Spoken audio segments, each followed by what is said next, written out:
আসসালামু আলাইকুম প্রিয় দর্শক, আমরা মাঝে মাঝে কিছু ঘটনা ঘটে সমাজে, যেগুলো দেখে আমরা একটু হতাশ হই, আবার একটু কৌতুক অনুভব করি। যেমন আজকে একটা ঘটনা ঘটেছে। সিআইডি, আমাদের যারা তদন্ত করে, আমাদের পুলিশের একটা বিভাগ, তারা একটা বড় মামলার তদন্ত করছিল। এবং সেই মামলাটা কি? সেই মামলাটা হলো, আপনাদের নিশ্চয়ই মনে আছে যে বাংলাদেশ ব্যাংকের রিজার্ভ একবার চুরি হয়েছিল, আজকের থেকে প্রায় 10 বছরের বেশি সময় আগে। 10 বছর ধরেন, 2016 সালের 5 ফেব্রুয়ারি বাংলাদেশ ব্যাংক থেকে $8,10,00,000 চুরি করে নিয়ে গিয়েছিল। এই সুইফট কোড ব্যবহার করে আমাদের যুক্তরাষ্ট্রের ফেডারেল রিজার্ভ ব্যাংকে যে আমাদের টাকাটা ছিল, সেখান থেকে চুরি করে নিয়ে গিয়েছিল। এবং সেই মামলাটা কীভাবে নিয়েছে না নিয়েছে এটা জানার জন্য সিআইডিকে দায়িত্ব দেওয়া হয়েছিল। শুরু থেকেই সিআইডি এই দায়িত্বটা পালন করছে। এবং ওরা যে তদন্ত করবে, তদন্ত করার পরে এই তদন্ত প্রতিবেদনটা আদালতের কাছে সাবমিট করবে, এটাই তো নিয়ম। সেই সাবমিটের ডেট ছিল আজকে। এর আগেও বহুবার ডেট ছিল, তো আজকেও ডেট ছিল। আজকে তারা সাবমিট করতে পারেনি। না পারার কারণে আদালত তাদের আবার নতুন করে সময় দিয়েছে, বলেছে ঠিক আছে, আপনারা এবার জুলাই মাসের 2 তারিখে আবার সাবমিট করবেন। তো আপনি নিশ্চিত থাকতে পারেন, জুলাই মাসের 2 তারিখেও তারা পারবে না, তখন আদালত থেকে আবার একবার টাইম দিবে। এইভাবে দিতে দিতে এই সিআইডিকে এই মামলার তদন্ত রিপোর্ট দেওয়ার তারিখ আদালত 95 বার পিছিয়েছে। 95 বার। ভাবেন একবার, আমাদের চৌকস তদন্তকারী কর্মকর্তারা তারা পারেননি। কেন পারেননি? হয়তো তাদের সেই তদন্ত করার জন্য যে সমস্ত সাপোর্ট দেওয়া দরকার, তাদেরকে হয়তো সেই সাপোর্টগুলি দেওয়া হয়নি, এটাও কিন্তু হতে পারে। তো এই চুরিটা হয়েছিল কোন আমলে? আওয়ামী লীগের হাসিনা সরকারের আমলে। এবং তখন এই ঘটনার প্রেক্ষিতে ওই সময় যিনি বাংলাদেশ ব্যাংকের গভর্নর ছিলেন, মিস্টার আতিউর রহমান, তার কিন্তু তেমন কিছু হয়নি। উনি পুরো হাসিনার আমলে প্রকাশ্যে মোটামুটি ভাব গাম্ভীর্য নিয়েই ঘুরে বেরিয়েছেন, কোনো দায়িত্বও উনি নেননি। তো জনগণের টাকা গেছে, কার কী গেছে? সরকারের তো কোনো লস নাই, জনগণের টাকা, জনগণ বুঝবে। হ্যাঁ, সেই টাকা চলে গিয়েছিল ফিলিপিন্সে সেখানে জোয়ার একটা ক্যাসিনোতে গিয়েছিল। যাই হোক, সেখান থেকে কিছু টাকা যে উদ্ধার হয়নি একদম তা না, অল্প কিছু টাকা উদ্ধার হয়েছিল। সেখান থেকে প্রায় $1.5 কোটি মতো উদ্ধার হয়েছিল, কিন্তু এখনও $6,64,00,000 এখনও উদ্ধার হয়নি। সেটা উদ্ধারের জন্য যুক্তরাষ্ট্রে মামলা হয়েছে, মামলা আবার উঠিয়ে নেওয়া হয়েছে, আবার মামলা হচ্ছে, নানা কিছু হচ্ছে এখন পর্যন্ত।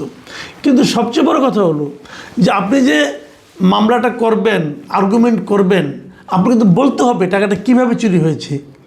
আপনার একটা তদন্ত রিপোর্ট তো থাকবে, সেই তদন্ত রিপোর্টটাই তো আদালতের কাছে জমা দিতে পারছে না। তো এই যে ডেট দেওয়া হলো আবার, এবং ডেট দেওয়ার সময় বিচারকও জানেন যে কিছু হবে না, আবার পেছাবে। জানি না, হয়তো তারা দিতেও পারে, তবে না দেওয়ার সম্ভাবনা 99%। আমরা এই যে মামলার ডেট পেছানো, মানে তদন্ত রিপোর্ট জমা দেওয়ার জন্য বারবার তদন্তকারী কর্তৃপক্ষকে সময় দেওয়া আদালতের, তার কি লিমিট থাকা দরকার। আমরা আরেকটা ঘটনার কথা বলি আপনাদেরকে, নিশ্চয়ই আপনাদের মনে আছে সাগররণীর হত্যার কথা। 2012 সালের ফেব্রুয়ারিতে এই সাগররণী হত্যাকাণ্ড ঘটেছিল এই ঢাকা শহরে। তখন ওই সময় যিনি স্বরাষ্ট্রমন্ত্রী ছিলেন অ্যাডভোকেট সাহারা খাতুন, তিনি বলেছিলেন যে দ্রুত 24 ঘন্টার মধ্যে, 48 ঘন্টার মধ্যে বলেছিলেন, 48 ঘন্টার মধ্যে এই রহস্য উদ্ঘাটন হবে। সে 48 ঘন্টা পেরিয়ে মানে আপনার মাস, সপ্তাহ, দিন সব চলে গেল, বছর চলে গেল। এখন অলরেডি 14 বছরের বেশি সময় চলে গেছে, এখনও সেই তদন্ত রিপোর্টই জমা দেওয়া হয়নি। এই রিপোর্টটা, এই তদন্ত প্রতিবেদন জমা দেওয়ার তারিখ কতবার পিছিয়েছে? 126 বার। আমি জানি না এর মধ্যে এটা ওয়ার্ল্ড রেকর্ড হয়েছে কিনা, তদন্ত প্রতিবেদন প্রদানের তারিখ পেছানোর দিক দিয়ে আমি জানি না, হলেও হতেও পারে, একটু খোঁজখবর নিলে হয়তো জানতে পারবো আমরা। গিনিজ ওয়ার্ল্ড রেকর্ড বইতে উঠতেও পারে, বলা যায় না কিছু। 126 বার এই রিপোর্ট প্রদানের তারিখটা পিছিয়ে গেছে, উদ্ঘাটিত হয়নি কিছু। এত বড় একটা ঘটনা, কিচ্ছু হয়নি, জানা যায়নি। কেন এগুলি হচ্ছে? আমি ধরে নিচ্ছি দুটো ঘটনাই আওয়ামী লীগ আমলে হয়েছে। নানাজন নানা কথা বলেন, হয়তো অনেকে বলেন যে যারা হত্যার সঙ্গে জড়িত তারা হয়তো সরকার ওই সময় সরকারের সঙ্গে যোগাযোগ করতে পেরেছিল, করে থামিয়ে দিয়েছিল। আবার এমনও হতে পারে হয়তো ওই সময় সরকারই চায়নি যে এই মামলাগুলোর জট খুলুক, হতে পারে। কিন্তু সেই কথাটাই তো এখন বলা যেতে পারত। এই যে অন্তর্বর্তীকালীন সরকারের আমলে যে 1.5 বছর গেল, তখন তারা আওয়ামী লীগ সরকার ছিল না, তারাও তো এই কাজটা করতে পারত। রিজার্ভ চুরি বলেন আর সাগরণী বলেন, কেউ কিছু করেছেন? করেননি। আরেকটা মামলার কথা বলি, এই কুমিল্লার সোহাগী জাহান তনু হত্যা মামলা, এটাও কিন্তু 10 বছর আগের ঘটনা। এই মামলাটা তো প্রায় হিম ঘরেই চলে গিয়েছিল। হঠাৎ করে আমরা দেখলাম যে আমাদের আইনমন্ত্রী জানালেন যে গত ঈদের দিন সকালে নাকি ওনাকে মাননীয় প্রধানমন্ত্রী ফোন করে বলেছিলেন যে এই মামলাটার অগ্রগতি হচ্ছে না কেন। এবং উনি বলার পরপরই আমরা দেখলাম যে ম্যাজিকের মতো কিছু কাজ হলো। একজন আসামিকে ধরে ফেলা হলো, তার ডিএনএ টেস্ট করার জন্য বিভিন্ন ব্যবস্থা অলরেডি নেওয়া হচ্ছে, তার কাছ থেকে ডিএনএর স্যাম্পল নেওয়া হয়েছে। হয়তো উদ্ধার হবে, হয়তো সমাধান হবে, কিন্তু কাজকর্ম শুরু হয়ে গেল। এবং কাঠগড়ায় আসামিকে দেখে তনুর বাবা মাও একটু সন্তোষ প্রকাশ করলেন যে একজন আসামিকে অন্ততপক্ষে কাঠগড়ায় দেখা যাচ্ছে। তো আমরা কি দেখলাম? আমরা দেখলাম যে মামলার ডেট যে বললেই হয়, আদালত তাদের একটা সময় দিয়ে দেয়। আমি বরঞ্চ আদালতকে অনুরোধ করব, এভাবে বারবার এই সংখ্যা বাড়িয়ে তো কোনো লাভ নাই।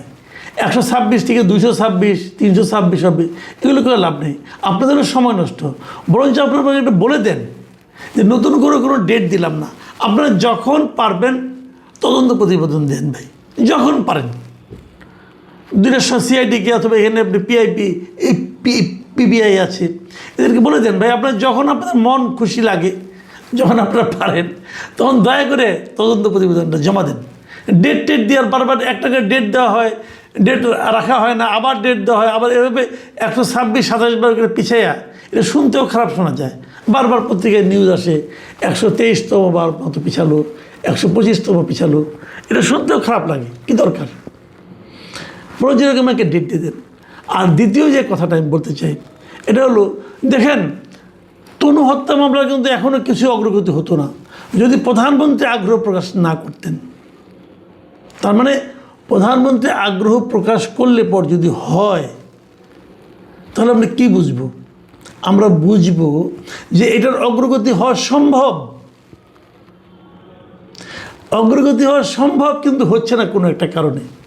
যেই না মাত্র প্রধানমন্ত্রী বলেছেন, সেই মাত্র যে কারণে অগ্রগতি হচ্ছিল না সেই বিষয়টা থেমে গেল, তখন অগ্রগতি হওয়া শুরু করলো। তো রাষ্ট্রের সর্বোচ্চ ব্যক্তি কি সব মামলার ব্যাপারে বলবেন? তার আর কোনো কাজ নাই? এই প্রশ্নটা কিন্তু আসবে।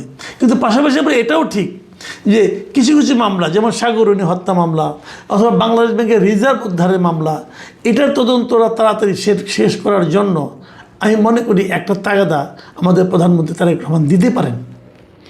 যদি দেন, ব্যাংকে টাকাটা উদ্ধার হলে কী হয়? টাকাটা তো আমাদের দেশেই ফেরত আসবে। অথবা তদন্তটা তো আমরা জানতে পারলাম কার কারণে, কে অপরাধী। এই ব্যাপারে আমি বিশেষ করে প্রধানমন্ত্রীর দৃষ্টি আকর্ষণ করছি যে আপনি প্লিজ, সামনে আরেকটা ঈদ আছে, সেই ঈদের দিন আবার একটা তাগাদা দেন যে এই দুইটা মামলা তোমরা কী করলা ভাই, একটু জানতে চাই। সাগররুনিটাও জানতে চাই, এবং আমাদের ব্যাংকের টাকা কার কারণে, কার দোষের কারণে, কার গাফিলতির কারণে চুরিটা হলো সেটাও জানতে চাই, কারণ তারও একটা দৃষ্টান্তমূলক বিচার হওয়া দরকার। প্রিয় দর্শক, আমরা জানি না কী হবে, তবে আমাদের প্রত্যাশা থাকবে। আপনারা ভালো থাকবেন। এখন এ পর্যন্তই। আল্লাহ হাফেজ।